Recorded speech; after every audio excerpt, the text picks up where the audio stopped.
اور تقریباً 5000 سال پہلے ہی جو میسوپوٹامیہ کے لوگ ہیں انہوں نے ویل بنایا تھا.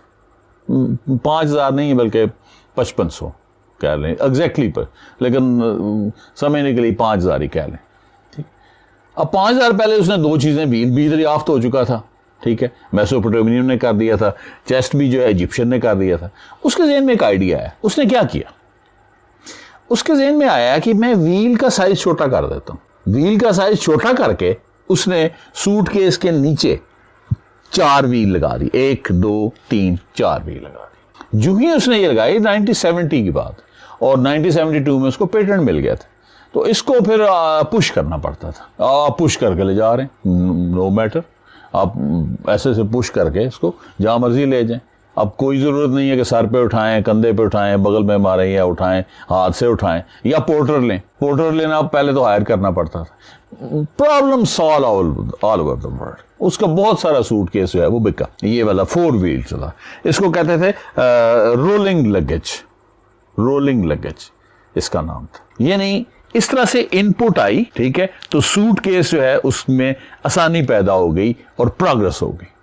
اچھا, ابھی تھوڑا ہی وقت گزرا ہے, ٹھیک ہے, اور 1987 کے اندر, ٹھیک ہے, ایک رابرٹ پلاتھ امریکی پائلٹ تھا, ٹھیک ہے, اس نے ایک اس میں اسی میں تھوڑی سی ایک اور ان پٹ دے دیا.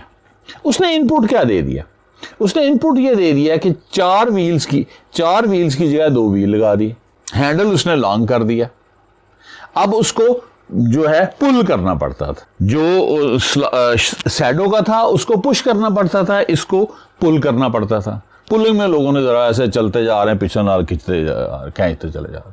چونکہ صدیوں سے ہماری عادت ہے کہ بکری ہم پالتے رہے ہیں اور دوسرے جانور رکھتے رہے ہیں, اونٹ جو بھی پالتو تھے, تو اس کو رسی باندھ کے تو ہم ایسے سے کھینچنے کی, یہ ایک انسان کی نیچرل انسٹنکٹ ہے کہ وہ پل اچھی طرح کر رہتا ہے بجائے پش کرنے. اچھا, دوسرا ایڈوانٹیج کیا تھا کہ اس کے جو 4 ویل ہیں تو وہ صرف پلین سرفس پہ اس کو آپ اس کو چلا سکتے تھے. جہاں پہ پلین, ایئرپورٹ ہے پلین ہے, ریلوے اسٹیشن ہے پلین ہے, وہاں تو چل رہا تھا. لیکن جہاں پہ بمپی جگہ ہے یا سیڑھیاں آ گئی وہ فیل ہو جاتا تھا. اب یہ اس کے 2 ویل ہیں, یہ فیل نہیں تھا ہوتا, بمپی جگہ پہ بھی چل جاتا تھا.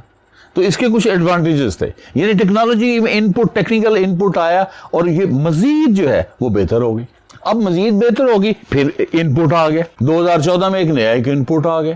وہ نیا ان پٹ کیا آیا کہ smart suitcase. Smart suitcase کیا چیز ہے؟ سیلف ڈرائیونگ لگیج ہے. اس کے اندر بیٹری لگی ہوئی ہے, ٹھیک ہے, اس کے اندر GPS سسٹم ہے, ٹھیک ہے, آپ کے اسمارٹ فون کے ساتھ وہ کنیکٹڈ ہے, وہ خود ہی چلتا ہے. اس کا آگے کیمرہ لگا ہوا ہے, اس کو ویٹ کرنے کی ضرورت نہیں ہے, ویسے اٹھائیں تو خود ہی ویٹ بھی بتا دیتا ہے.